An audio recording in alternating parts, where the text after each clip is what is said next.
This is a Huddle Sports Network broadcast. You can find us on Roku TV, Amazon Fire TV, Facebook, and of course YouTube. Get all your NFL news here first.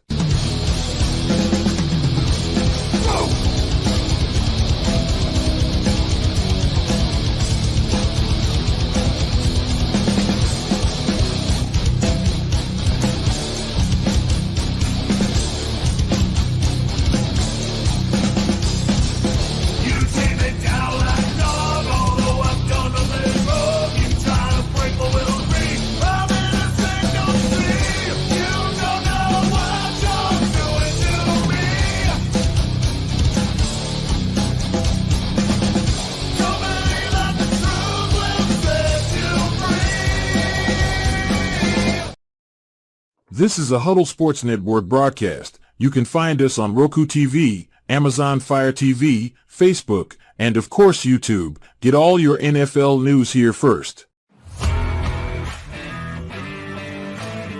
The daily podcasts are Ken and Ken in the Morning, Lions Talk with Smoke and Jeremy B, Around the Indoor Football World, Shield TV, and The Big Football Show.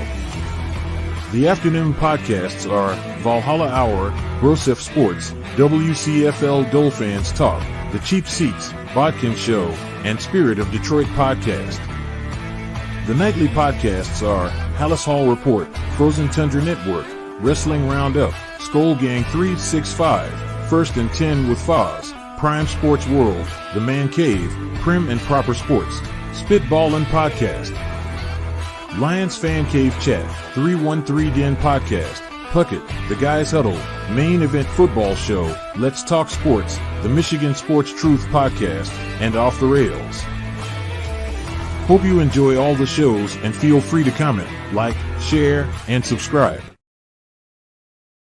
And good Saturday afternoon. Welcome to Valhalla Hour. I am your host, Sir SoCal, and with me is Eric Korecki, Southern Skull. How are we doing?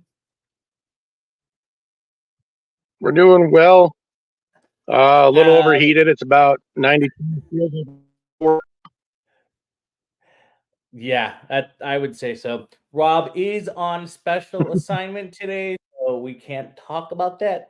He did send in some video. Unfortunately, we can't run it because of,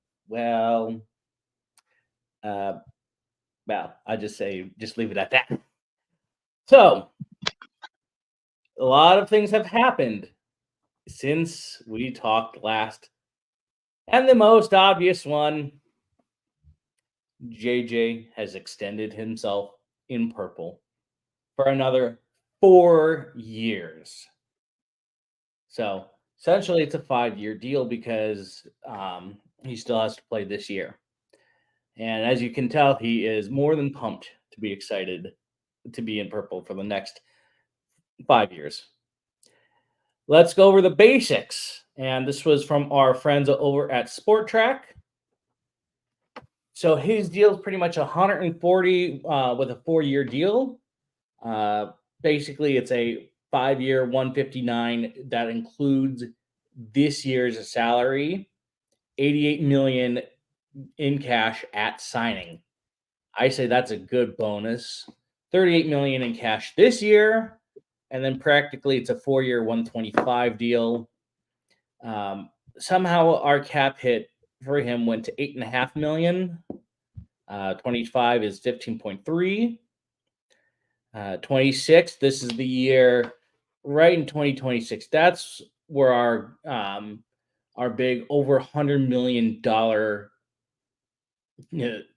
free money is going to be. 47 or 43 in 27, 28 it's 47.3, and then the $6 million dead cap in 29.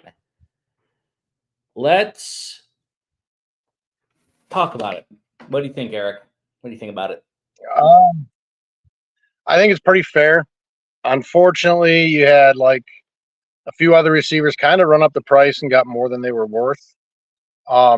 I was kind of hoping for a little bit longer, get him through that 6-year maybe deal. But I understand why he wouldn't do that. But I would, maybe get him a little bit more and keep him till 2030.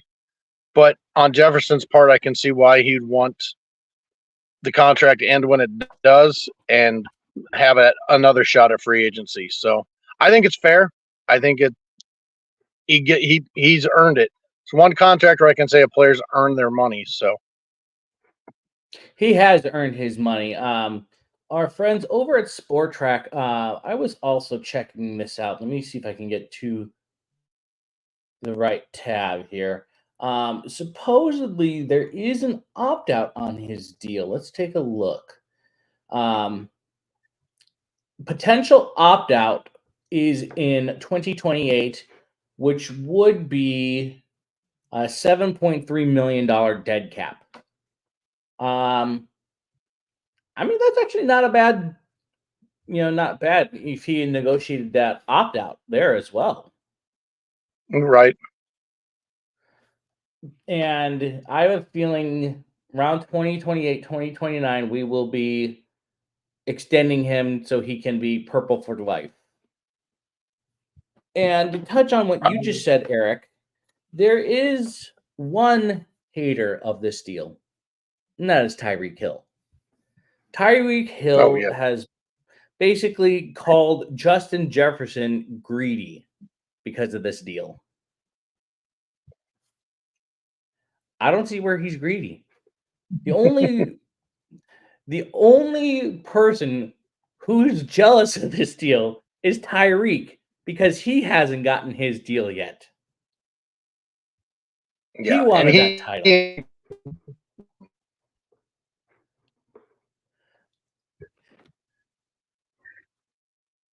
Can you hear us, Eric?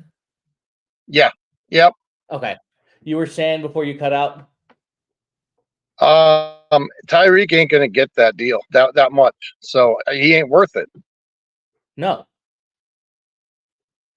And honestly, he shouldn't look a gift horse in the mouth because isn't he the one who wanted a big money deal from Kansas City, got traded away, signed with Miami, and Kansas City's gone on to win 2 Super Bowls? Is that the same Tyreek Hill? Very same. The one and the same. So I guess he is actually Kansas City's doing better without it. So, and to touch what we actually talked a little bit about, just a few minutes ago, in our 2026 financial summary, at this point, we have a cap space of over $169 million. We could sign anyone we want at that point. Yeah. The problem is you're going to be looking at Darrisaw's extension, Bynum, Pace Jr. A lot of these young guys will be wanting more in that, especially Pace Jr. because he's more than outplayed his undrafted free agent status. So he's going to be coming up on a big deal soon.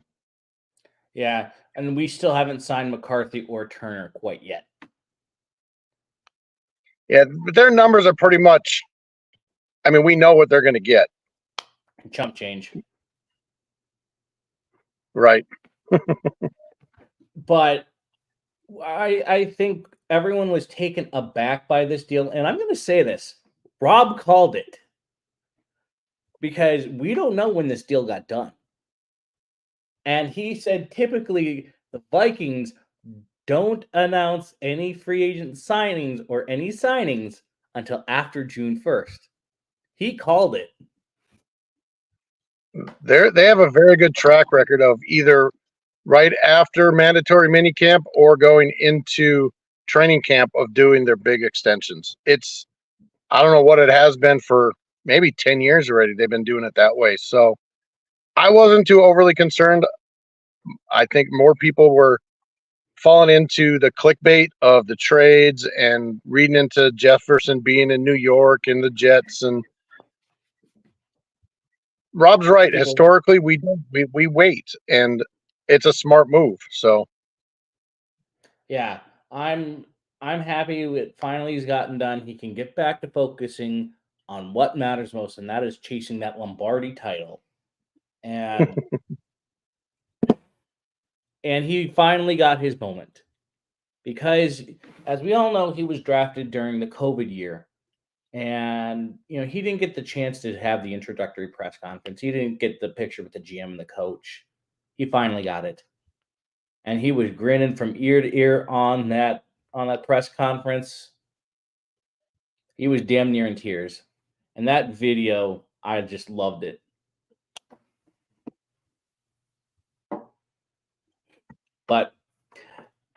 And that leads in to our next topic. Is Kwesi cooking? I mean, come on, look at those guns. Yes. He is definitely cooking this year. This is what he's done just this past offseason in no particular order. We got J.J. McCarthy, our franchise quarterback. We needed that. And we hired Josh McCown. If you remember him, he played on the 99 Browns. We got, of course, the extension of JJ. We got the best damn edge rusher in the whole draft with Dallas Turner. That one was quite the surprise. We replaced older talent with better, younger options in Blake Cashman and Jonathan Greenard, who replaced Jordan Hicks and Danielle Hunter, respectively. Got Aaron Jones. That one I wasn't even expecting. I was expecting Aaron Jones to be in Green Bay for his career.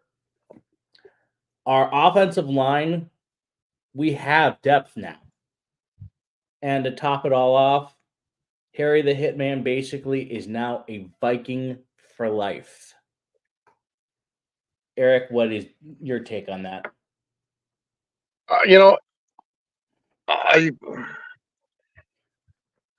It's amazing what he's done. A lot of people were upset with Danielle leaving, but Grenard's numbers weren't too far off Danielle's, and he was younger.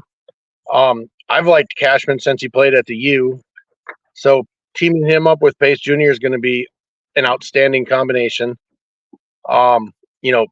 Getting Turner was a shock. I thought for sure that pick was not even trading up. I thought it was going to be corner or D tackle, and to walk away with probably the number one rated defensive player in the draft was astonishing to me. The O-line depth is probably the most important one to me on that whole list. Getting Reisner back in, drafting some young guys, bringing the mullet man Dan Freeney in. The depth is there to have and we need it because of the quarterbacks we have. Darnold doesn't have the greatest track record, and McCarthy is still learning. So whoever's in there needs that protection time. So building that depth, and we probably have the one of the top tackle duos in the NFL, all with that interior depth now, that we should do all right. Now we have to improve running, but hopefully these guys, put it all together with, Reisner coming back another year, Brandel another year, that we can start blocking the run a little bit better. So I think he's doing a great job. In the draft, questioned a few things at the time. This year, last year, just like what is he thinking? I've never heard of this guy, and I'm all about the draft. So, man, he's cooking. Kwesi is definitely on fire. The first 2 years were the roughest, and rightfully so. The interdivision trade down screwed us, and also with Lewis Seen. I kind of hate to say it, but I think Lewis Seen was a bust that year. I don't know what we were thinking. He had great numbers in college. He was also on the number one defense in football that year. So he had 5 other number one first round draft picks with him on that defense. They may have hid his lack of abilities or his, shortcomings. Yeah. Yeah, Lewis, I mean, what really did hurt his career is unfortunately the leg break in London. I remember how bad it was just from hearing about it. But us Viking fans rallied around him, hoping that he would get, healthier, get better, sending him cards to the, you know, training facility and everything. And unfortunately, just it never came to fruition. Someone asked, Sam Cook has asked us, do we think that an offensive lineman of the week segment in the media would be helpful to motivate on the offensive line? Uh, I honestly think,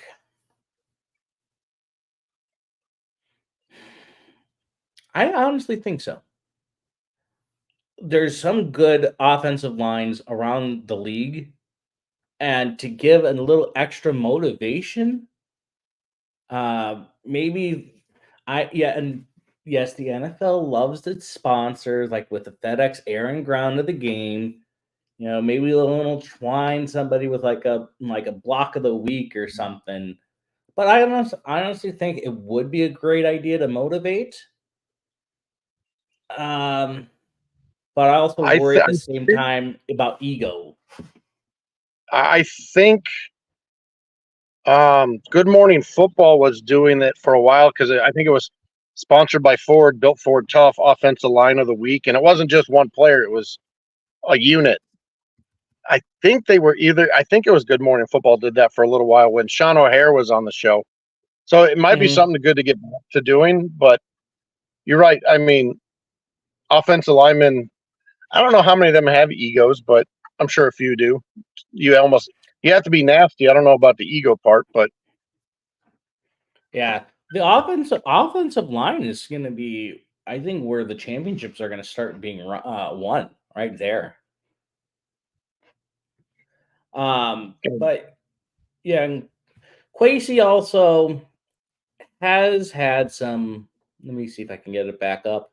Um, has had some other misses, some good undrafted free agents that we have hit on. Ivan Pace Jr. Ooh, woof. That was, I think, one of the best undrafted free agent signings since in a long time. right. Since I Thielen. mean, when I did my linebacker grades that year, I think he was my eighth best linebacker with a third round grade on him. And when he kept falling and falling, I'm like, oh my gosh, why haven't we taken him yet? Why, And I get it's the undersized thing, but man, what a steal because he does have second, third round talent, if not first round talent. Yes. And we also hit on one player from 2022 that I still think is very good. Andrew Booth Jr.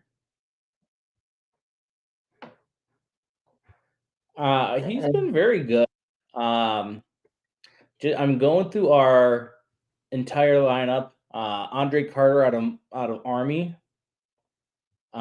He was a really good one. But Yeah, he I was he was a projected first round pick before that draft, before that year, and then just did not have a good senior year at Army at all. yeah, and he'll have to be actually after his career is done, whether it be in 2 years or a few years, will have to go do his mandatory time. Um, as it stands right now, we are in a position with all of his cooking, with our top 51 cap space, little above $26 million still available, but we have a dead cap hit of 57.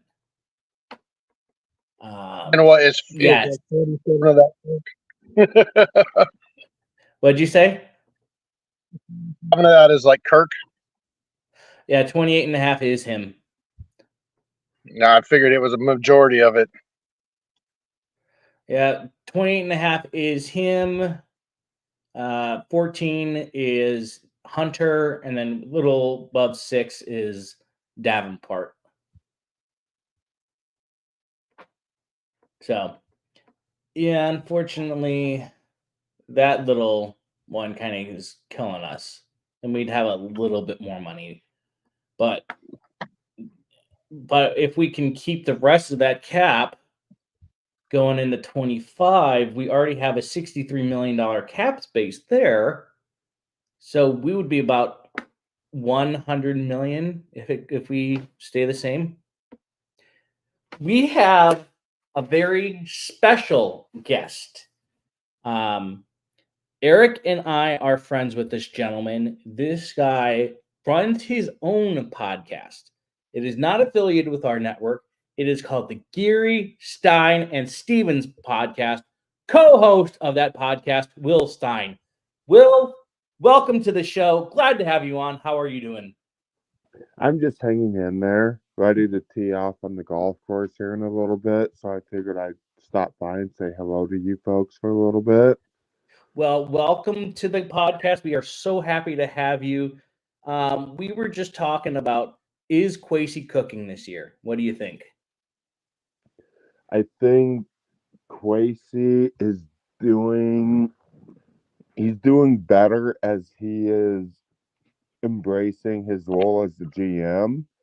I think there's a lot of unknown answers with what has happened with some of, especially with his first draft up to now, but I think he's getting better and he's learning more about what it's like to be an NFL executive and what it takes to make quality football decisions for the team. Okay.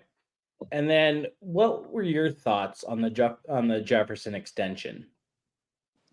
From a marketing standpoint, it's a no-brainer because the Minnesota Vikings are going to make that and so much more off of the name Justin Jefferson. So, but as far as from a salary cap standpoint, that remains to be seen because it's the 35 million average annual. I haven't seen like the cap numbers officially yet, but 35 million for a non-quarterback, yeah, we'll see. But the salary cap is only going up. Yes. The salary cap is definitely going up. And I honestly expect maybe it's going to hit $300 million in the next few years. I honestly think so. Do you guys think so? It Yeah, because can. what is it's at now? Like 235 or something, isn't it? Yeah. Oh yeah, probably well, maybe 26, 27. Yeah.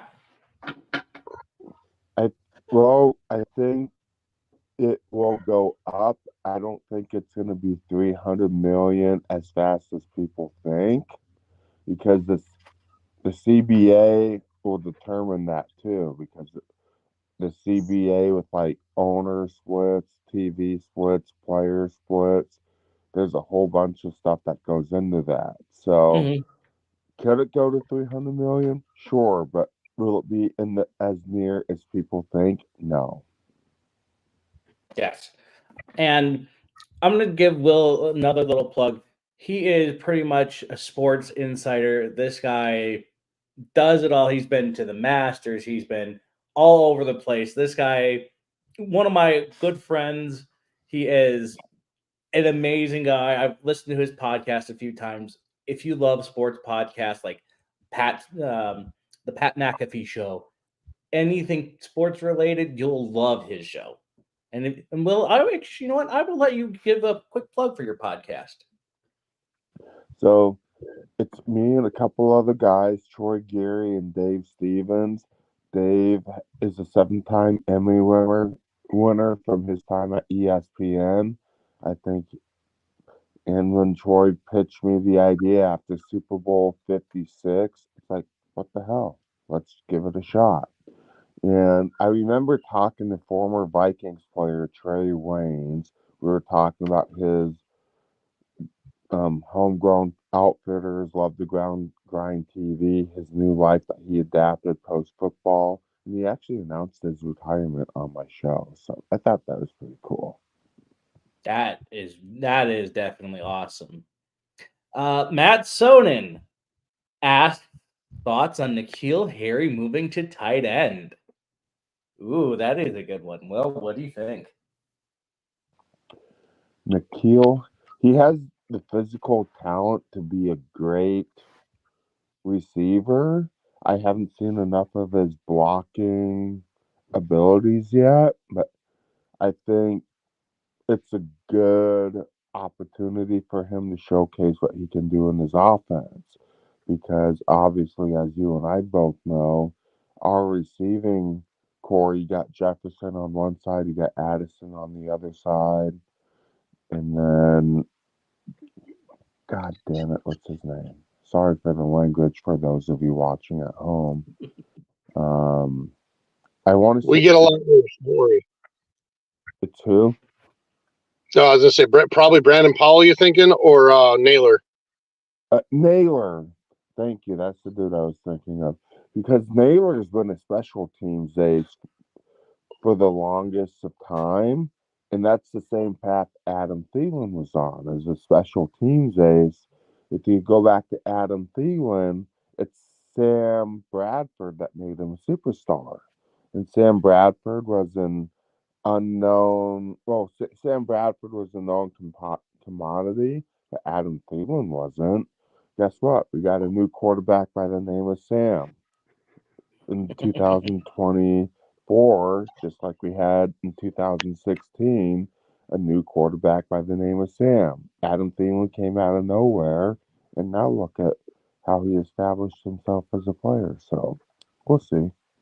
I think Sam Darnold is a very good underrated signing that nobody's talking about. Okay. I actually really like that aspect. Eric, what do you think? Yeah, I liked Harry when we picked him up last year. Kind of more of a, possession red zone type of receiver. I thought we'd use him more as. But I have to agree with Will. I think it's a great move to help him showcase his abilities if he can adjust to the blocking aspect of it. And it may pay off with 3 tight end sets with him as the third tight end. Doing play action and passing with him and Hawkinson, and once Hawk is back, and Oliver, and it may make for some very interesting formations. So, yeah, I mean, it's most players who can adapt will probably last longer. So, I hope it works out. Yeah. And I just discovered this. I think he's going to be TE1 for the time being until Hawkinson gets back. With Tunyon, I think Tunyon's going to be depth, but N'Keal Harry, he's been in the system. He knows everything. He's going to be tight end 1. I'm leaning that way. But he is a very good player. He can perform. He knows the system. He's going to do well. Well, one thing with Tunyon is that he's familiar with Aaron Jones from his time in Green Bay. Ooh, that is true. So that's something to think about. That is definitely true. But yeah, a lot of changes coming to the Minnesota Vikings, and people are saying, well, it's a your guys are going to be basement. Well, hold off on that because we still might have a shot at this thing. As you guys know, we just moved to a new network, and we have to thank them. And here is a word from our new network. This is a Huddle Sports Network broadcast. You can find us on Roku TV, Amazon Fire TV, Facebook, and of course YouTube. Get all your NFL news here first. The daily podcasts are Ken and Ken in the Morning, Lions Talk with Smoke and Jeremy B, Around the Indoor Football World, Shield TV, and The Big Football Show. The afternoon podcasts are Valhalla Hour, Brosef Sports, WCFL Dolphins Talk, The Cheap Seats, Bodkin Show, and Spirit of Detroit Podcast. The nightly podcasts are Hallis Hall Report, Frozen Tundra Network, Wrestling Roundup, Skull Gang 365, First and 10 with Foz, Prime Sports World, The Man Cave, Prim and Proper Sports, Spitballin' Podcast, Lions Fan Cave Chat, 313 Den Podcast, Puckett, The Guys Huddle, Main Event Football Show, Let's Talk Sports, the Michigan Sports Truth Podcast, and Off the Rails. Hope you enjoy all the shows and feel free to comment, like, share, and subscribe. Again, thank you very much to the Huddle Network for hosting us. One of the also new things that came out just 2 days ago is the Winter Warrior uniform. I did not see this coming, and people are saying it looks icy cold. What do you guys think? Will? Yeah, I think I'm it's digging it. another I really look. like it. It's another look for us to it's another look for us to enjoy when we're watching a football game. But in this day and age, the NFL has many different looks across all 32 teams. Is it a good look? Sure, but I kind of like to see it all black too. Like maybe this year, like we have that Winter Warrior for Christmas, but maybe next year around Halloween we could do like an all black uniform. I think that would be pretty sweet. Ooh. Eric, what do you think of the Winter Warrior? I dig it. I really like it. We've been seeing hints about a white helmet for 2 or 3 seasons already. When we did the whiteout last year, the players not matching kind of defeated the purpose. And now with them in all white, the fans in all white, it should make for a very interesting look, seeing that stadium. The NFL has done some good things with uniforms. Granted, they're not Oregon, but I like some of the things they've done as far as some of the old school stuff and some of the just like interesting new stuff. So some people are saying that the jersey kind of looks like TCU. I want the freaking helmet. It is the dopest helmet I have seen in a long time. And there's also some details in the back of the jersey that there's on the back, like right here, there's a little Norse symbol. And as the tag in the back of the jersey, it says Skull Vikings. Those little details set it really apart. Let me see if I can screen share this. So,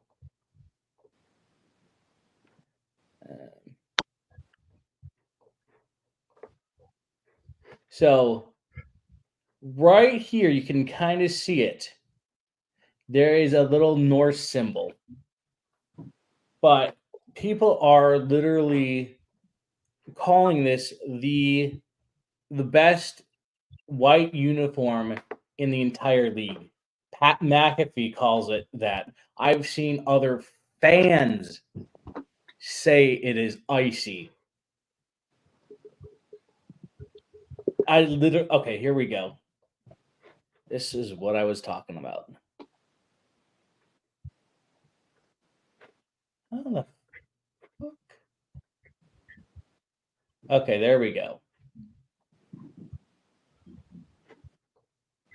So right there is that little Norse logo, and then the Skull Vikings right there. It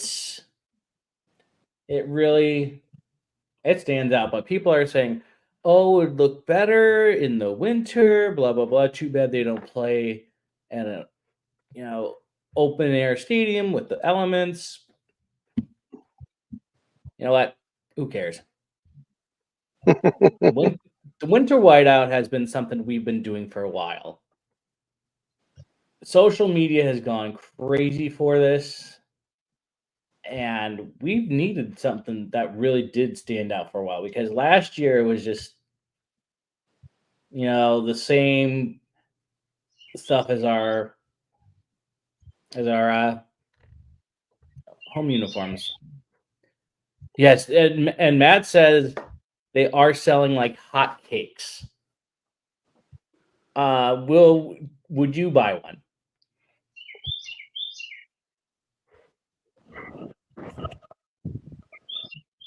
Well, I'd buy golf clubs before anything else, but I'm not against golf clothes.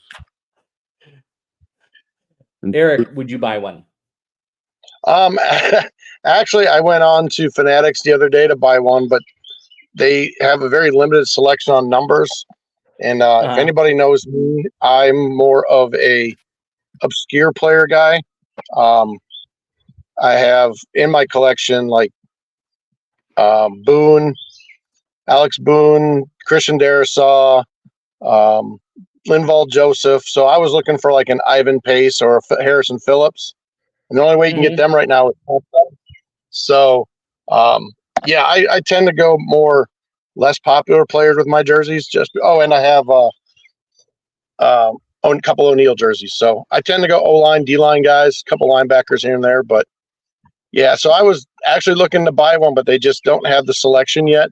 But hopefully it comes soon. Will and I have a jersey guy in the VWO, and he is going to I'm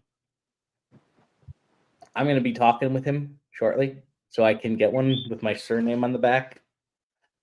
It's a fire uniform.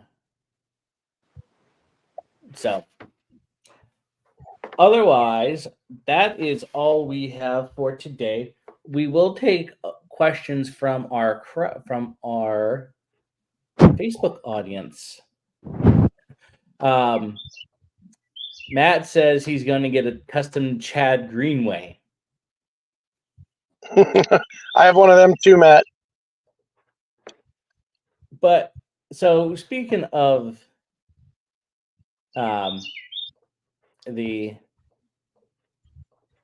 so here is what the Bears think theirs is going to look like. They look different. People are actually. Oh, here you go. This is what I was saying. It kind of does look like a little bit like TCU, but do you guys have any other topics for today that you guys would like to bring forward? I guess something I was thinking about is, there used to be a Mr. Mankato all the time, like a third round or below type of guy come out of training camp, and I've kind of dubbed it now the Earl of Egan. Any thoughts on guys coming out maybe second, third year undrafted guys this year, that may have take us by surprise or make a roster that you didn't think would make the roster?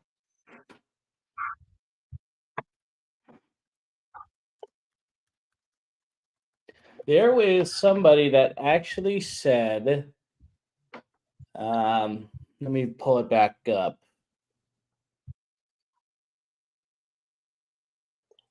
It was,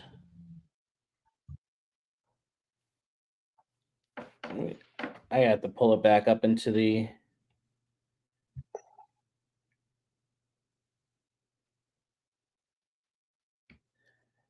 I think this was, so it could be Theo Jackson. Oh, I know what you're talking about. Yeah. There's an article about Theo Jackson and someone else. Was it Naylor or was it? Theo Jackson played pretty good last year in some spot situations. I think he filled in for. I'm trying to think. For I think Bynum, when Bynum missed for a concussion, I think that's what it was. I don't remember exactly, but he did pretty well. Yeah, I think. Someone also said keep an eye on Ty Chandler. Yeah, because he's got potential to be a number one. Not really number one, but like a 1A, 1B in a good platoon system. He's probably one of the fastest players we got. Yeah. I'm also looking at Kyrie Jackson as well. I know there's going to be. Oh, yeah. I think our corner room.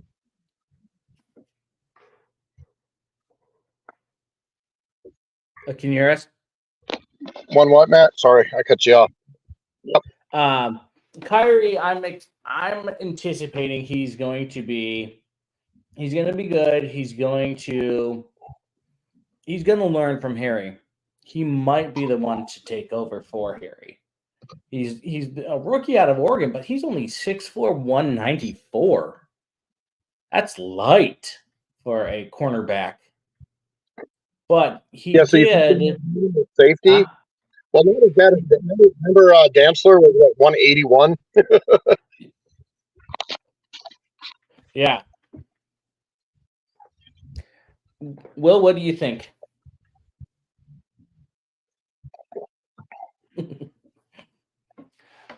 I haven't seen enough of the undrafted free agent class yet, to be honest with you. So I can't give you an accurate answer at this time. But anywho, I just thought I'd drop in and say hello, and I got a tea time to catch. Okay. Well, again, thank you so much, Will, for joining us. You are welcome on this podcast anytime. And go check out Gary Stein and Steven's podcast. Thanks, guys. Thank you. Thanks for coming. All right. So some of the, like one of the names I was going to throw out there is Malik Knowles. He was an undrafted guy last year, got hurt, wide receiver. I think he might be my favorite for maybe a wide receiver 4, pushing wide receiver 3 slot. He's got kick return abilities, so that mixes in with some special teams. And I like McLaughlin, the corner from I think he is going to make a push to make this roster. Those two are probably one on each side of the ball. My 2 guys for either long shots to make the roster or guys to actually get some playing time. So I'm looking at those 2 as guys to keep an eye on, in my opinion. Knowles got hurt pretty early last year. I think if guys like Caleb Evans, who I really like, if he doesn't step up, Booth Jr., if he doesn't stay healthy or doesn't start to improve, guys like McLaughlin and Jackson are really going to push them for playing time. So, those are 2 guys I was kind of looking at and thinking about. Another one was McBride, the running back from last year's undrafted class. Unfortunately, the media doesn't give us enough info on, the non-star guys or the non-guys. So we really I don't see, I watch the little highlights the Vikings put out of OTAs every day, and you don't see some of these guys last year or early this year. So those are some names I'm keeping an eye on. Yeah, Dwayne McBride, yes. That'll be interesting.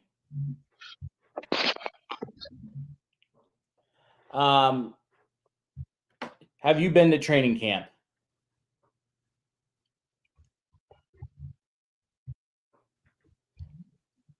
Can you hear me, Eric? 4 years ago. Okay. Yep. Yeah, 4 years ago. What has been your fan favorite experience with training camp?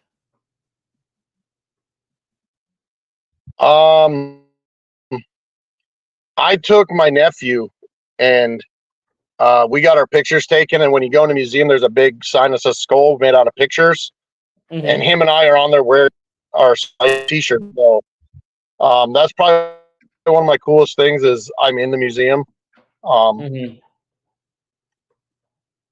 It was kind of a weird day. It was pretty hot out that day, so I think the players were taking it kind of easy. But it was great just to see the practice facility and see kind of what was going on and just take in what they're going through. I visited the last time I've been to Vikings training camp because I've had family and I've only moved back here 3 years ago. Last time I visited was in Mankato. Granted, back then it was a very good experience. That's when you had most of the training camps at college facilities, except for Dallas, who still goes to, for whatever reason, Oxnard, California. I don't know why, but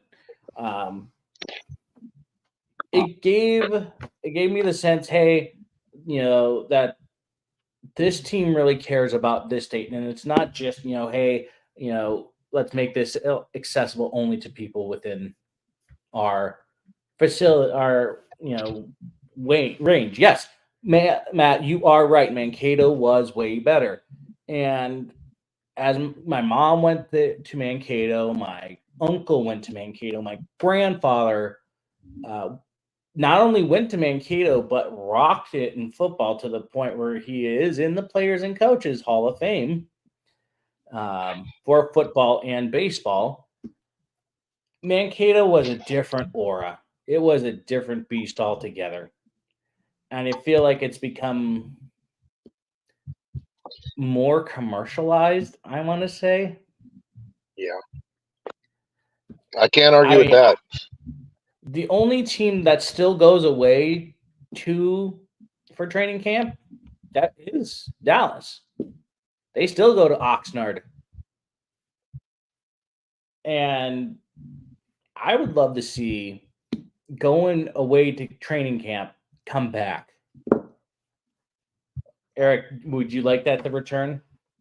I would not disagree with that one bit.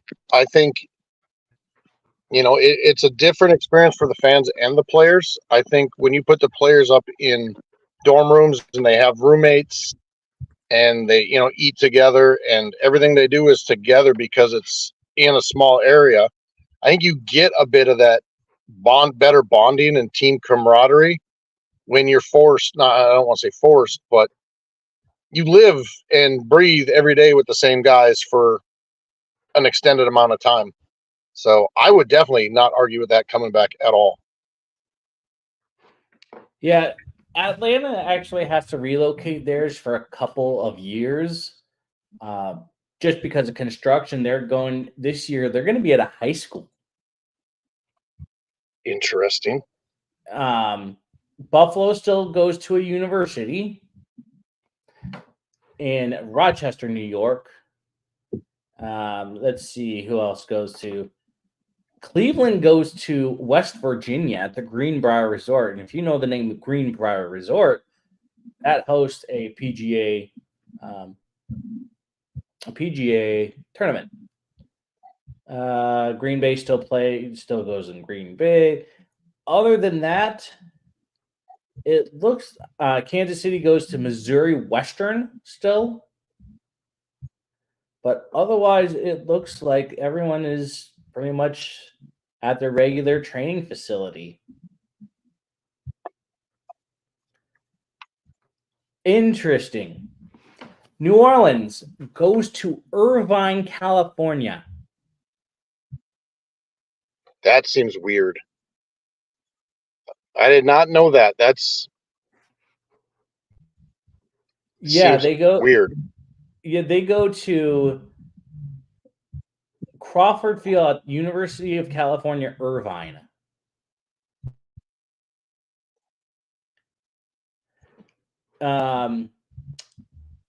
Pittsburgh goes to Latrobe at St. Vincent College. But otherwise, everyone is still out there, regular facilities. So Lucas says, don't need summer camp. I would love to have taken a poll. I would like to take a poll of players who favored Mankato versus what they have now. Yeah, that is the good point. Weather in Louisiana is humid. And so it is also humid in Florida and Georgia too.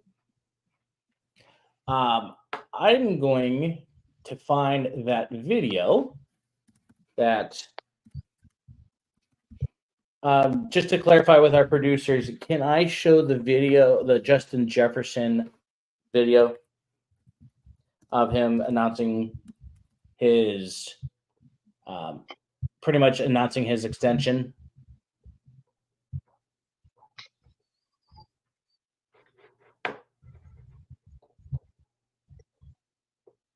Okay. Okay, so I won't be able to play that video.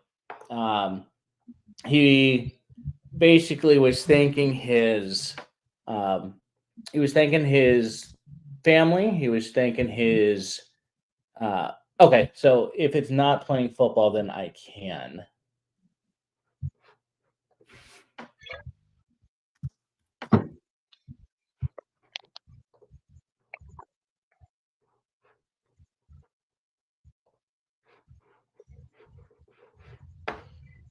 I'm just getting it pulled up. Let's hope there's no football playing. If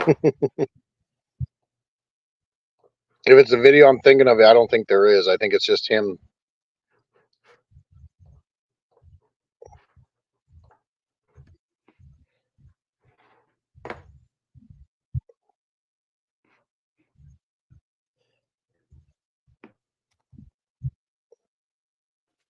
Nope, we got no sound. Hang on. Whole career not being. The time has finally come. The deal I've been waiting for since I was a little kid. Being doubted my whole career, not being highly recruited, being the first receiver off the draft board. This whole journey wasn't easy for me. First off, I want to thank the man above. Without God, wouldn't be possible at all. To be given a gift to play football at the highest level. It's a blessing. It's an honor. My mom and dad, thank you. This is a journey for all of us. And y'all still with us every step of the way. To my brothers, Ricky and Jordan, y'all are everything. Y'all made me who I am today. This is a new step in our journey, a new step in life. I always dreamt of this moment, and to now share with all of y'all a dream that we all had. It's a blessing. Kevin O'Connor, Kwesi, the Wolves, I appreciate y'all for giving me this opportunity. Ben, my agent, thank you for getting this deal done. Last but not least, thank you to the fans. Y'all set the tone, y'all set the mood, y'all set the energy. And I'm definitely excited to set that energy for 5 more years. Thank you, all of the ones that supported me throughout the whole way. This is the start of it, but we ain't done yet. Just wait. Yeah. As you can see, he was very excited getting this deal done.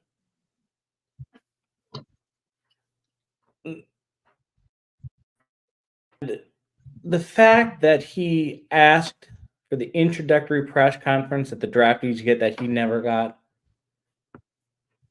made him even more grateful in my eyes. And I'm appreciative of him for what he's done in Minnesota. Eric, what do you think? What do you think of that video? Yeah, I think, knowing, he wasn't highly recruited, probably the only reason he ended up at LSU was because his brother played there. Not being taken high in the draft, other receivers going in front of him in the draft. A lot of analysts said he can only play the slot, which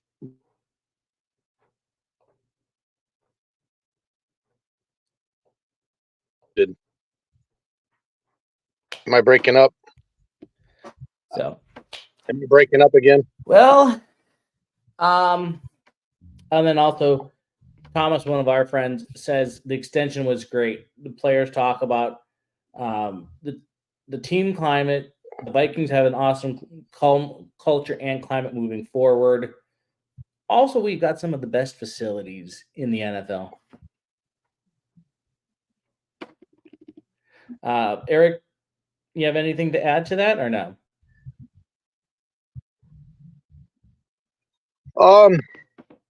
Yeah, I mean, from everything I've heard, is our facilities are pretty top notch. You can see the weight room, probably one of the biggest, I've seen in sports stuff. Practice facilities are phenomenal. I hear like Arizona, you got to pay for your own food at practice, at their dining facilities. So, from what I can tell, is the team seems to have a good bond, and the facilities just make that so much easier for the team to accomplish that. Yeah. All right. Well, everybody, thank you all for joining. 77 of you. Thank you so much from the bottom of our heart. Rob will be back next week.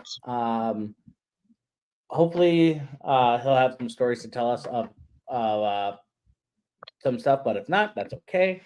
But again, thank you all so much for joining us on another episode of Valhalla Hour. And we will see you next week. Until then, stay skull. Keep on skulling.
This is a Huddle Sports Network broadcast. You can find us on Roku TV, Amazon Fire TV, Facebook, and of course YouTube. Get all your NFL news here first. The daily podcasts are Ken and Ken in the Morning, Lions Talk with Smoke and Jeremy B, Around the Indoor Football World, Shield TV, and The Big Football Show.